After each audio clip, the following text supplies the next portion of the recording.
All right, good morning, good morning. It is 6:32. It is February 26th. It is Monday. Hope everyone had a great weekend. Take a look at disclosure before we get to the 6:30 club. Let's see if I can do this the right way. Hey, my name is Scott Redler. I am the Chief Strategic Officer of T3Live.com. Hope everyone's feeling well. It's a new week. Not as many fireworks as last week, but I do think there'll be some action, some ways to make some money, some ways to work on our process. Keep moving along. That's what we do in life. We move along. So we shall see. Anyway, let's see if the comments are working. Let's see. I can say a little bit of my dogs around the world.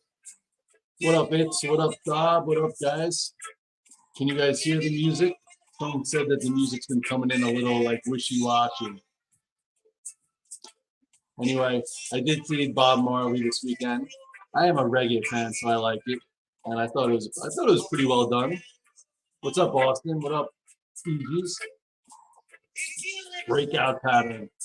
Market's been breaking out a lot of different places. Good morning, Red Bank. All right, let's gonna turn the music down a little bit. All right, listen, guys, here we are. A lot of things behind us, right? Most of the earnings season is behind us. There's still a few leftover names, which I'll go over a little bit later. You know, S&P made an all-time high last week. Q's made an all-time high last week. You know, bios acted pretty well. Banks acted okay. You know, it was pretty cute the way everything boiled down last week where, you know, the prior week you had the hot CPI and PPI. So the market that thought we'd have, you know, 5 cuts all of a sudden think 3 is okay, which is, you know, so far so good. That's what we're absorbing here. Let me move this back a little bit. You know, getting a little bit too big on the forehead. And then you had the cyber names getting crushed, and all of a sudden, boom, Nvidia took off. Thank goodness we're fast, we're flexible, we're prepared. Fast, flex. Let's see if you can say that 3 times real fast. Fast, flexible. No, fast, whatever it is anyway. So anyway, I did pretty well, and so did I think a lot of people from the Alpha team. You know, after Nvidia reported, you know, we had an area to buy against 747, and boom, it hit 823 on Friday, and you could have a cute short. So between that and some of the other names, you know, and I know the S&P had a high. I lost a little bit on the hedge, but either which way, there was a lot of things to do, which got me back to my high water mark, thank goodness. And I think most people, you know, in the community. So anyway, so let's enter this week. Where are we at? Yeah, the SPY's up 13 cents. The Qs are up a little bit. You go right here. This is the S&P cash. Actually, 5,100 was my target. That's what I wrote about, my target, you know, in December. You know, I do a report every year where I go over like 14 ideas that I think could happen, where Nvidia was one of the biggest ones. Anyway, and 5,100 was the spot. Question is, it's funny, February 26th, a lot of people have hit their targets for the year. So what do? Do you raise your target, you know, or do you just trade day by day, week by week, month by month, which is what we do anyway? Target's a target. I have to do it because I'm the chief strategist. I write a report. I was on Fox Business on Friday. I get in the media. So, you know, I do all those things, which is good to have projections. But unless the market confirms your idea, it's just an idea. And unless you put it to work, it's just a blah versus a tactical strategy. Anyway, good morning, Cristo. You want me to go over ZS? We could do that. We have a bunch of things. So anyway, so, you know, we are extended from the 8th day. This was your prior pivot. You know, we're up here. Question is, do we hang here, do a little bit of work, you know, above 5,000, you know, 81, go sideways and then take out 5111, or do we need to, you know, come in a little bit and let the moving averages catch up? So let's go to, oh, I didn't even have the chart up. My goodness, I'm sorry. Sorry, here we go. Let's go. S&P, entire screen. So this is what I was talking about. So basically here, oh, the screen's really small. You know, the question is, what's going to happen here? Like, there's your 5111. This was your prior high. This was Friday's high. This is Friday's low. This was the prior pivot. Here's your big gap. So the question is, you know, does the 8th need to catch up? Do we need to do a little bit of work above, you know, 5,081 before the market wants to go a little bit higher. Again, here's your 5111. That was the target. Anyway, targets are, like I said, targets are targets. It's whatever. It's how did you get there? How did you participate? A lot of people are like, oh, Nvidia this, Nvidia that, Nvidia this, Nvidia that. All I heard all last week was Nvidia this, Nvidia. I'm like, what are you telling people to do with Nvidia to make money? Listen, if you're an investor for the past multiple years, congratulations. You probably don't want to pay your taxes. You're holding on to it. You've crushed it. Same way with a lot of these mega caps. But if you trade for a living and it's February 26th and you think you need to get a paycheck, at the end of this month or this quarter, and you want to be involved in Nvidia, how are you going to do it in order to make money tactically? So anyway, if you go to Nvidia, here it is. Nvidia, we talked about the 746, 742. Could it get above it and go? So the way I did it with my guys is, I bought actually a straddle. I did a call spread and a put spread. Remember, I don't remember the exact puts, but it cost like $5. And I did a 750 by 795 call spread. Okay, and then also you could have bought it. Okay, the first 15 minutes of post earnings day on Thursday, you could have bought it versus 746 and hit a high of 785 and held it all day. That's what we did. Made really good money. And then into Friday, we were selling some premium higher to lock in the call spread. So the call spread fully maxed out and covered the put spread and made good money. And then owning the stock, worked out pretty well. So now what? Here's 823. Here's 775. A bit of like a doji type candle. Nvidia is up 9 today. So it's sitting here at 797. To me, it probably needs a few days within here to digest. I did on this pullback, I bought some 815 calls for this Friday to have some more exposure if they wanted to continue to go up. And now that it's up about $10, what I might do is I might use this action to create a call spread. What does that mean? It means if I have the 815s for Friday, it's up now at 797. Maybe I sell the 845s for like $5. So it cost me $12 for the 815s. Now it costs me $7. So all of a sudden, 815 to whatever I just said, 845, 30, then it costs you $7. So, spending 7 to make 23, and I'll trade the stock. So anyway, we'll see what happens in here. Does it hold 775, go sideways for today? Can you buy it up 9? Probably not, but you'll see if it holds up today. And then at some point, if it takes out 823 this week, chances are the Nasdaq's on the move. AMD was very tricky on Friday. What's it called? Looked really, really strong. And then all of a sudden gave back a little more than it should have. So on this pullback actually with AMD, I went out and bought some 185 calls for this week. I didn't buy the stock. I figured, hey, it was kind of weaker than ARM, weaker than a few. So I bought some options. We still have a nice channel here.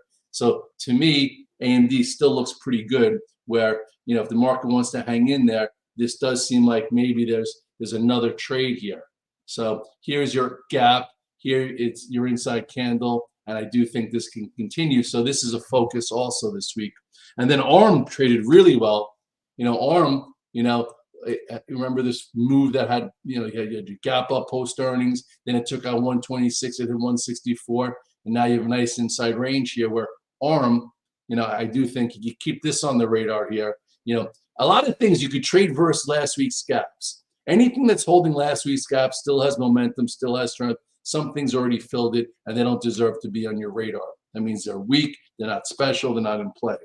Anyway, 138.50. So this looks like this could be a focus in the morning. It actually is up to 36 pre-market. You never want to chase something pre-market, but it does look as if this has been holding up really well above the 8-day moving average. So that's one rule. So that means there's momentum above a gap. Held the gap. That means there's also momentum. And then, going sideways gives you tradable, identifiable points. So that's right there. So I will be focused on Nvidia again. See, does today's early strength hold or fade? How does AMD feel? It's a little weaker on Friday. And can ARM actually get above and stay above a level?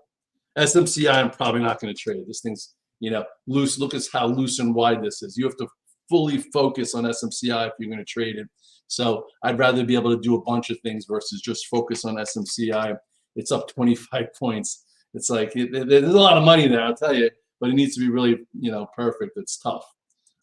So outside of AI semis, I still think Amazon, is one of the names that could continue to make a higher high this week. So I do have some 175 and 180 calls, and I'm in the stock.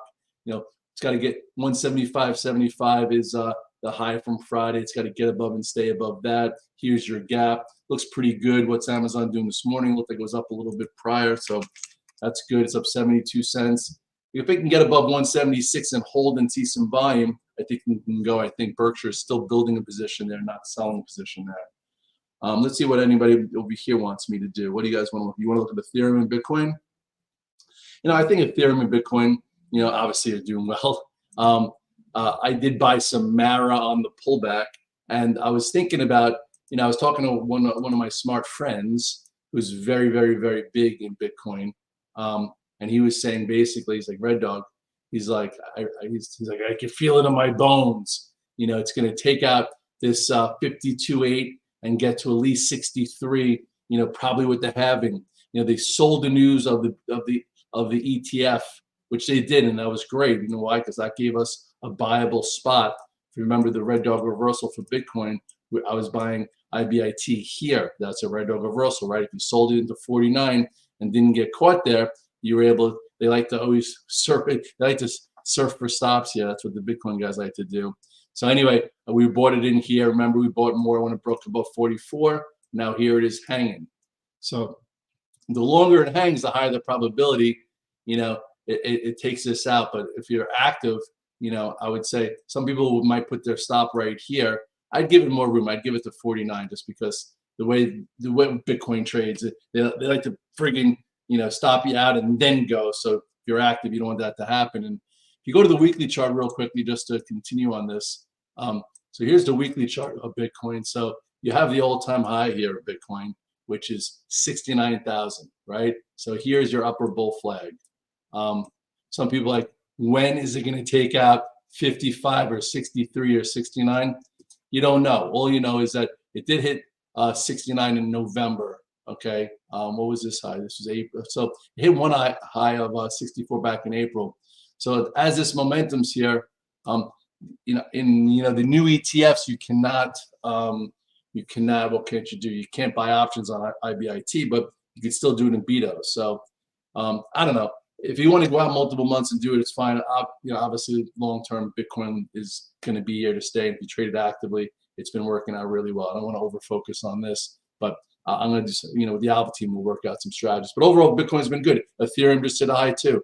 Ethereum and Bitcoin, I think, are the only things you could hold long-term. Yes, when Ethereum and Bitcoin are on the move, you're going to get some movement in the altcoins, and the altcoins could frigging pay you so well. But if you're late and you don't sell and you don't, have your momentum rules with those things, you can get, you can get hurt there. So anyway, I don't want to talk too much about that. So anyway, yes, XBI, I think looks really good. Trying to, some people like Red Dog looked at this cup and handle in the XBI. I see it. I'm long options. I'm long some stock, and it did it in the face of rates not going down. Usually, the bios and small caps, like when rates come in, rates aren't coming in right now. Because again, the street had it wrong. They said 5 rate cuts. Now it used to be 100% that they were going to lower rates in March, and then 70% in May. Now both are off the table, and the market didn't flinch, and everyone thought the market would collapse. So watch the action. The action is much more important. So anyway, so I do still think this looks good. It's just again, you can't get too big on the move. So at this point, 95.48 was the recent high. That's probably off a little bit. Robinhood, you want to? I can't believe Robinhood. I actually own Robinhood right now, which I don't know what it's doing this morning, but had a big gap and go. Started to poke its head up on Friday again.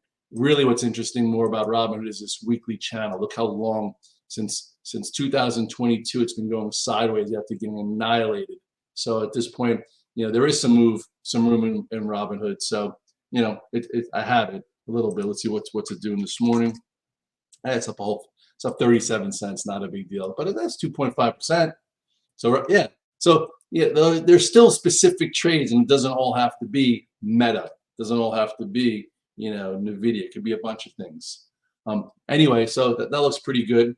Avago, yeah, Avago is in the camp of you know, of AI semis, and it's just a little bit looser and wider. It hit a high of what was this? This was 13.19. So it's moving along, moving along.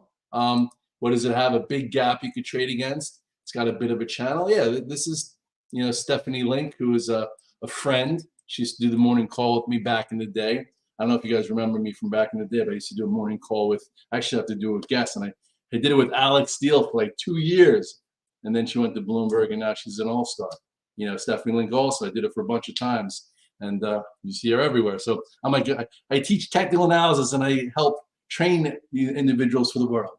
And then I sit here in my sauna with my iced coffee with you guys, and you know, it's like, come in, hang out, I'll teach you, and then you can go, and then I'll just stay here and, you know, live my life. But anyway, it's all funny. Bible, laggards, and banks. You know, I will say Goldman Sachs was a pain in the butt a little bit here. That's why I go with options with Goldman Sachs, because, you know, look at this channel. It's been, you know, a lot of fake outs, fake out to the upside, fake out to the upside. This one really faked people out by closing up there, and then that happened. But it did get tight in here, and some people made really good money last week buying Goldman at 383, 385, selling it into the 395s. I had options on, I still have options on, but I trade around them, so we'll see. You know, Morgan Stanley's interesting. You know, it is a laggard bank. It is, but it's kind of tight here. So if the banks were going to have another move, I thought maybe I could buy some options in Morgan Stanley. So I bought the 88s because I'm not going to trade it. These banks are really not fun to trade. There's just usually no follow through, no power, no crazy upside. It doesn't trade like Nvidia. It doesn't trade like SMCI, but you know, it goes. Like this was a, you know, a pretty powerful move when it did it, and now it's looking fair. It's a B play. Morgan Stanley's a B play. Even Goldman was like a B plus play. But again, if you want to try and do other things besides trading AI semis, you have to look for the, you know, you have to look for setups. Good morning, Jim. CELH. Let's see, what is CELH? Yeah, you know what? That's actually looking better. You have a nice little bull flag here. A lot of my guys in the alpha team like this stock. I don't really overly focus on it, but looks like it's above the 8-day. It's been trending. You know, if we can get above and stay above this this level here, which is 65.20. Those in the game. I don't know exactly when numbers are coming out of this and that, but definitely is trending. So I don't see why it couldn't go and take out this all-time high. So hey, looks pretty good. You know, Mara's going to need Bitcoin. Mara's going to need Bitcoin to take out 52 to go to 55, and then boom, Mara's going to explode. I don't like to trade Mara. I have some options on for Friday because I do think Bitcoin's been going sideways for a long enough time that if it goes, you know, Mara will be good to be in, so I have options. So, but it's not an over focus for me. Palantir, I don't think Palantir really acted well last week. You know, I would have thought, you know, with you know, numbers came out, had a really nice move, held here. I played some options into Nvidia earnings. I thought I was going to have a huge winner. I bought the 23.5 to 20 cents. I sold some for 60 cents, but that didn't really feel like a huge winner. And then it just kind of, you know, didn't fill the gap. But this is kind of also in the small cap camp. Small caps are not where the action is right now. You know, so Palantir is up a whole 11 cents. Yeah, you know, you could say, I guess you can get this out of the way. It is starting to wedge a little bit, where overall, if you drew like some kind of wedge formation, it seems as if it's trying to pull it in a little pattern of indecision, and it's worth a look. But it just, I would have thought there would have been better action here last week, and there wasn't. So I am not overly focused there. As far as ONON, it's been fantastic. You know, we bought it at 28, right? This is where we're buying ONON at 28. Bought options at $30 calls, went to 33, got down to half. By the way, see these are ONON. These are on clouds. Okay, look at this. Red Dog's only 5'10" and change, so now I'm almost 6 foot. No, okay, not almost 6 foot, but these are pretty cool. And these just came out to go against the hookahs. which are similar. And I have like 3-4 pair of On Clouds prior to this, just normal sneakers that I would wear with like jeans. So I've been doing that for a while. And then all of a sudden I saw my son wearing some of the On Clouds, and then some of his friends. So I'm like, wow, he's freshman in high school. They're wearing these sneakers, and I'm wearing Nikes. They have basketball sneakers, but these are. I'm like, I'm wearing them. I'm like, hey, maybe the company's growing and things are going well, and there is some talk about the Olympics and this and that. So PS pattern looked pretty good. Played it. It's a little choppy here. I'm smaller. Earnings for this isn't till the 12th. So we have 2 weeks before I have to focus. If we hang here and go up a bit, I might. I've already rolled out of a lot of the $30 calls. Maybe I'll buy some 33s. You look at the weekly chart here, and kind of you can go like this now. It had a decent move. Looks like it's trying to flag a little bit here. So it does seem like the next move would be up towards this 37 area. But we'll see. So either which way, it's been a really good trade, and we'll see where it goes from here. So with that said, it's 6:53. I only have a certain amount of time. If you go, the Qs look like they're a little bit like today. Looks like it's gonna be a quiet day. We'll see. Like the Qs had a move, hit a high of 440.59, pulled back a little bit. You do have this gap to trade against. You have this low. I would think a little bit of sideways action before wanting to go. So, same thing as I said. Like the SPYs seem as if you have a little bit of it's a little extended. Doesn't mean it's a top. Doesn't mean you can just short everything, but it means that hey, maybe you go like this and you want to see, does it do a little bit of work above Friday's low, or does it need to come in a little bit, let the moving averages catch up before it goes again? And you'll get clues from the semis. You'll get some clues from mega cap. As I said, Tesla has been an avoid. It's been giving you little trades here and there, but it's been a pain. Every second I was like, Red Dog, Tesla. I'm like, Tesla has been broken. You have to be very specific on active trades in Tesla. And anyway, did look like maybe there was a little bit of a pocket pivot here after it gave us a nice move from the 180s to almost 203. But be careful. This starts to falter here.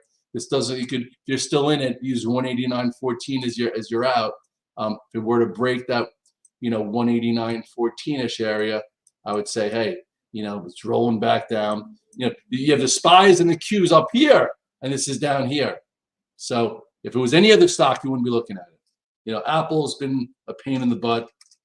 It's just also kind of like Tesla. Listen, at some point, Apple will be good again. At some point, Apple will probably take out 198, 199. But at this point, look at this candle here. They sold the strength on Friday. It's just, it's not trading great. If Apple were to take out this 180 to the downside, I would think that would probably pressure tech. The market doesn't seem to care when Apple is out of play, but when Apple is making lower highs and lower lows, and if it breaks the 200-day, chances are the market care a little bit. I've been just pain in the turn. I've been just ignoring it. Anyway, that's that. Listen, 6:56. I gotta go.